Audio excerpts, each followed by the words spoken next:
So what I want to do today, we're down here in Australia, we're going into the winter season, but it is good. It is at this hour of the time. We are now at around maybe 12:40 in the night. So we're in the night, you're in the day, but it's good. Wherever we are, God is good, and God is with us. So what I want to do this morning with us for the next little time, then thank you, Pastor David, is to share three segments with you. And the first segment will be an update on the coronavirus, because that's a big problem with us, as you know, all over the world. I thought it would be useful to just give a quick update on the coronavirus and to answer some questions about it. And then I also want to look right after that onto what we can do to keep us healthy in the face of such a pandemic. And I've titled that part of the health message, The Secret of Daniel's Diet. Because in Daniel's book, he gives us some ideas as to how we can maintain good health, especially in the view of our crisis. And then after that, I want to present a short message from Scripture for you. And Pastor David is going to guide me as we go through. But first of all, let me start with the coronavirus. Let's start with the coronavirus. As we all know, we're in the midst of a corona pandemic.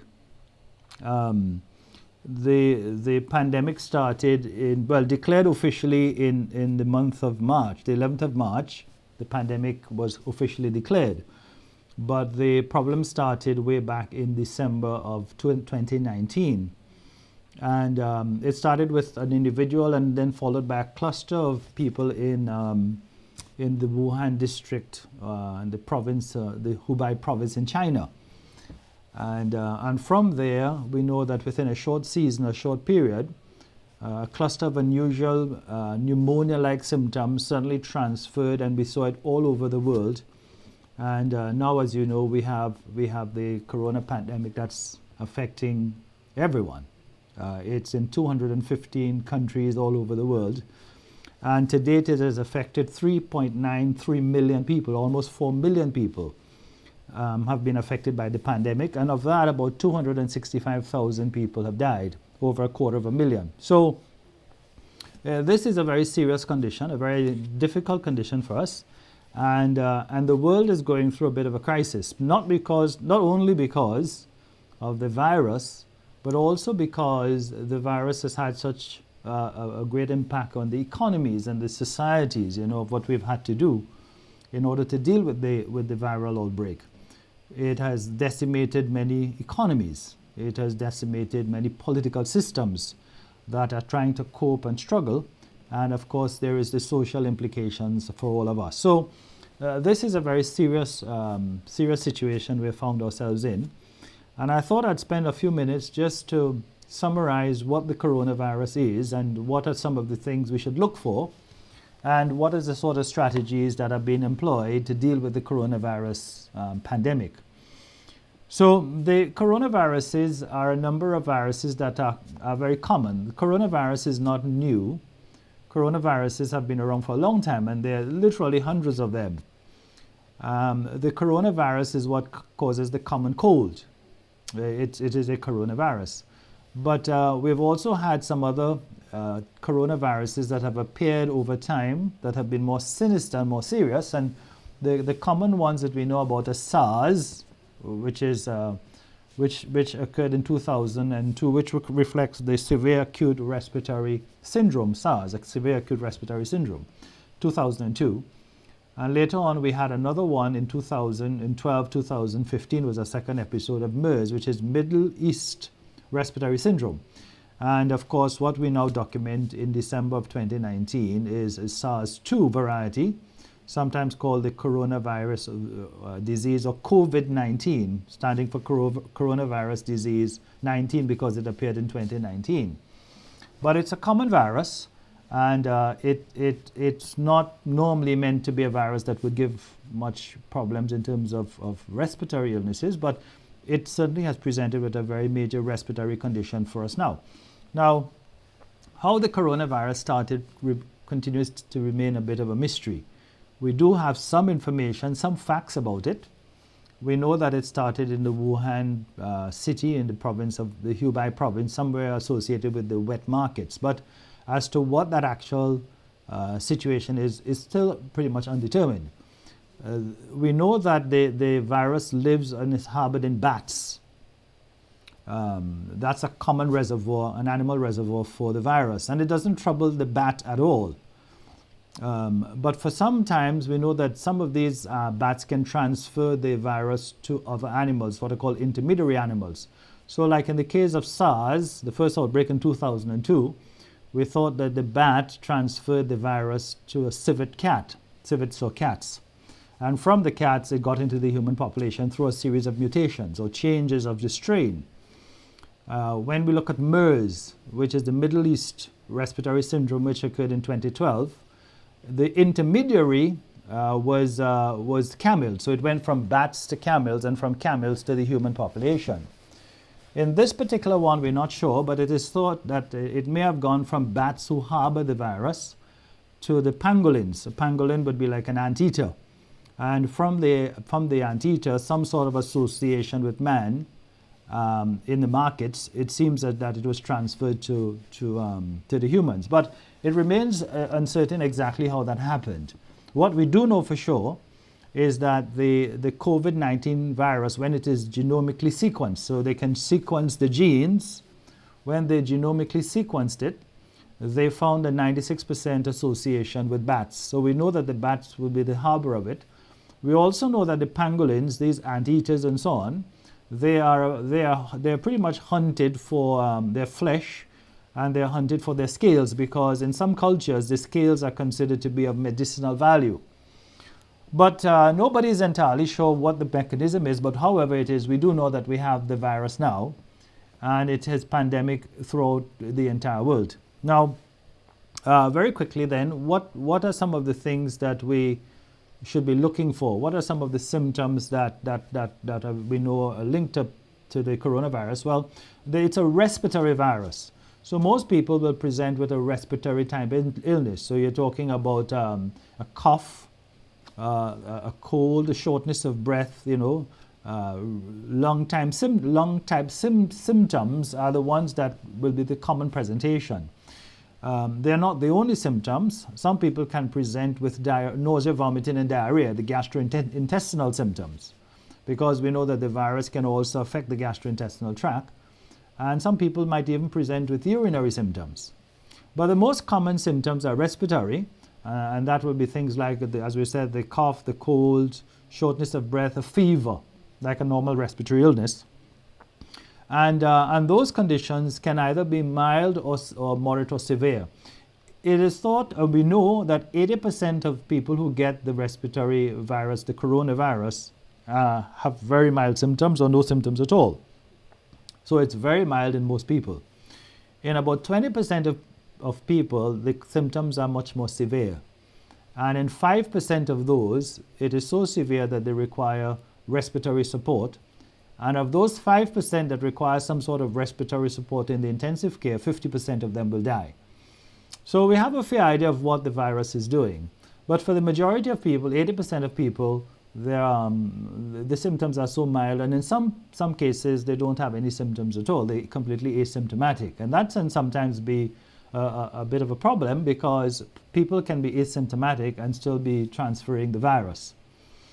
Now, when we look at the people who get the disease, there are certain things that we know also are linked, or comorbidities that are linked to it. So people, for example, who are elderly, we see the younger people can get it, but the elderly people die from it because the immune system can't mount an effective response. We know that people who have lung conditions like chronic obstructive airways disease, or people who are smokers, their lung is more susceptible to disease.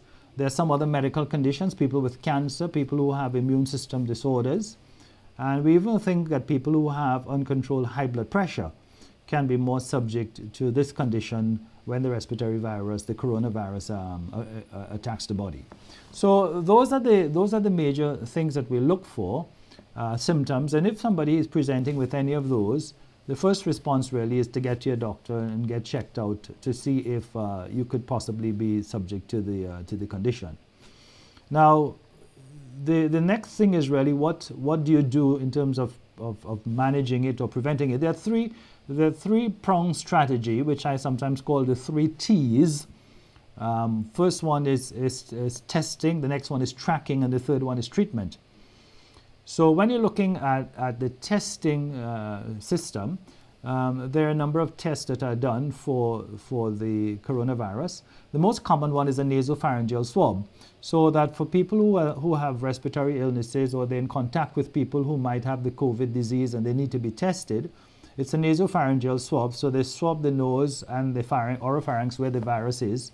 And they have a test called reverse transcriptase PCR testing, which stands for polymerase chain reaction. So it's a test which is done in the lab, where they check for the presence of the DNA, well, the RNA strand in the virus, and that's called a reverse transcriptase polymerase chain reaction, or PCR test. That's the most common. That's the gold standard.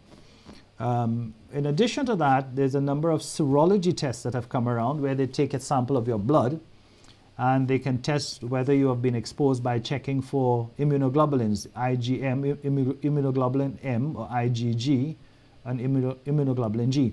And by combining those two tests, we think that the sensitivity of testing is about 98, 99%. Pretty accurate for most people who get it. So we can use that for the testing system. Where it comes to tracking, it becomes a little more difficult, because the exposure, the rate at which the virus can cause disease is very high.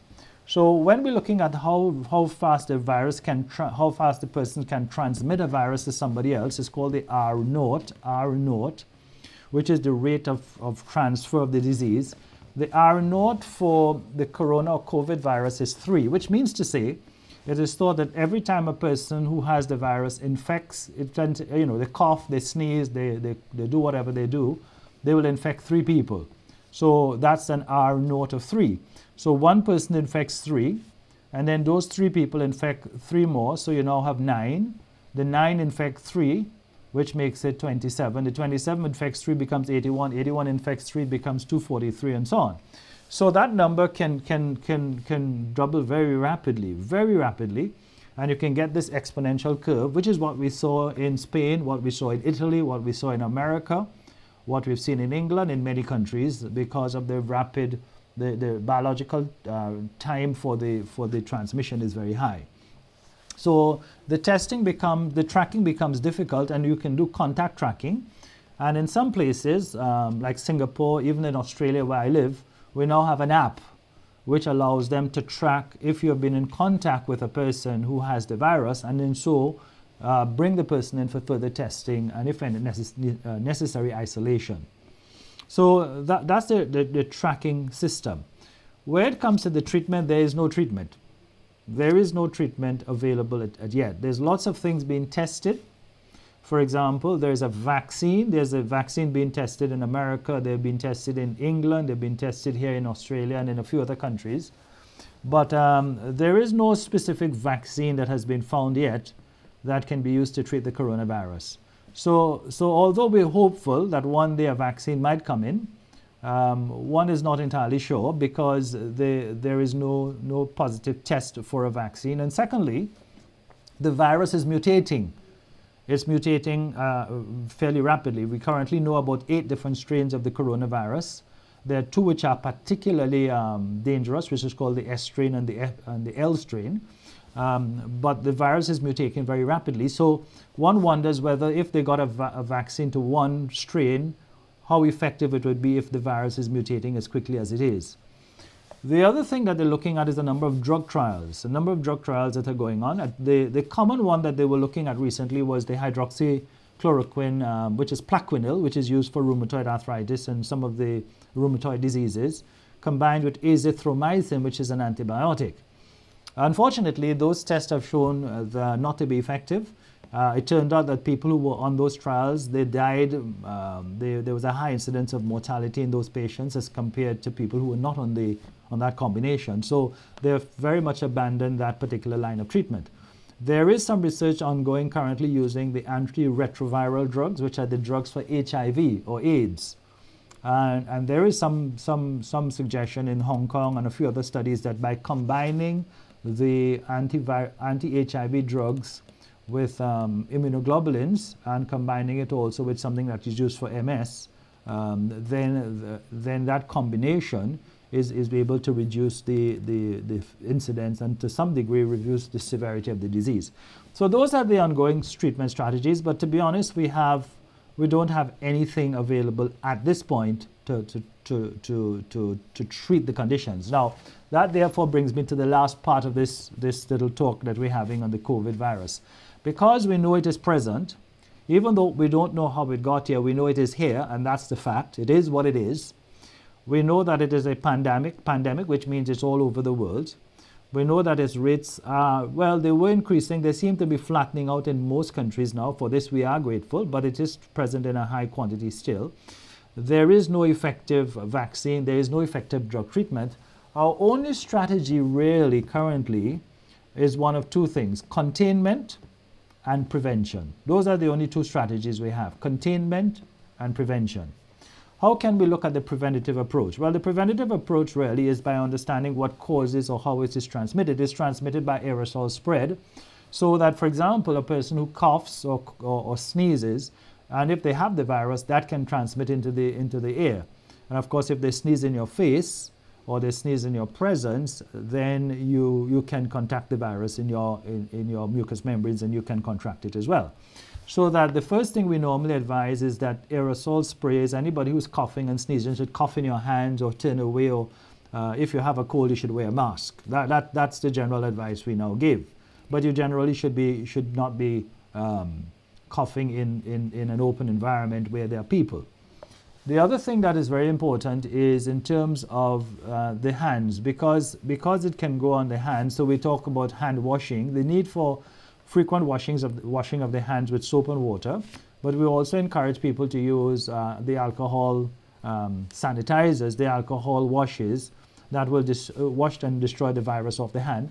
And certainly we try to encourage people not to be touching things and then touching their faces and mouths and so on, because that means you can potentially transmit the virus to your mucous membranes, and it tends to inhabit the respiratory system, the nose, the mouth, and even the eyes. You can get a conjunctivitis. So we are cautioning people a lot of hand washing and making sure that they are not constantly exposing themselves to it in their hands. The other part that's interesting is also the protection of your external surfaces. So we're talking about any external surface where there's called a fomite, things that the surface, a handrail, a door, a doorknob, even the toilets. One is cautioned because it can be transmitted by the fecal-oral route. That's through somebody going to have a bowel motion or diarrhea. You have to be careful that those surfaces are clean. Similarly, if you're traveling in a mall or a shopping center, you have to be careful about touching the handrails, because if somebody passed there before and they have the COVID virus and touch the handrails, that can stay on the handrails for up to 3 hours, and in some cases we found it could stay up to 3 days. And you turn wrong and you touch the handrail and put it on your face, then you get the virus as well. So hand sanitizers and proper sanitation of surfaces are vital to the whole thing. And then of course we talk about a couple more things, and number one is in terms of they're doing what's called the containment strategy, which I think still applies in all of our countries, which is where in some cases you have restriction at home, isolation at home, or you have to have social isolation. So they keep you at home, they stop the jobs, and people have to stay at home. Some cases they have put lockdowns. And the other one that is there is social distancing. So you have to stay 1.5 to 2 meters away from someone else, so that virus is not transmitted by aerosol contamination or aerosol spread. So those are the sort of approaches that we're using. I just want to close with two things in this area. Now that we've talked about the medical things, there are two things, therefore, I would recommend as we look at preventative approaches. Number one is we need to stay in good health. We need to stay in good health. And that means that you have to keep your immune system at its peak performance. And how do we do that? Well, we do that by avoiding the things that will suppress the immune system. So we know people who smoke, people who drink, all that sort of things. Luckily, we don't do that. But people who smoke and drink, those are the things that will suppress the immune system. On the other hand, there are things that we should be careful of in our diets. We know, for example, a high sugar content can affect your immune system. So we normally encourage people to be careful of your sugar diets.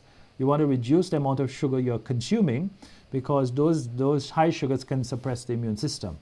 There are a few supplements that we know have been shown to help, and this is in scientific literature. We can provide that for you. So we know that the immune system is supported by vitamin C. So we normally encourage people to use some vitamin C, normally 500 milligrams twice a day. It would be a reasonable one. And there are some other things like selenium and zinc and so on, which have all been shown. Vitamin B, even though it's not specifically an antioxidant, it has been shown to help the immune system in supporting the total body care, the care of the body. There are a couple of herbs that have been shown to be useful, and I just want to share that with you. They're not specific for COVID-19, but they're good for the immune system. Golden seal has been shown to be a very powerful herb that supports the immune system, as has something called ashwagandha. Ashwagandha is one of the Indian herbs, and it has been shown to be very effective in treating and helping the immune system.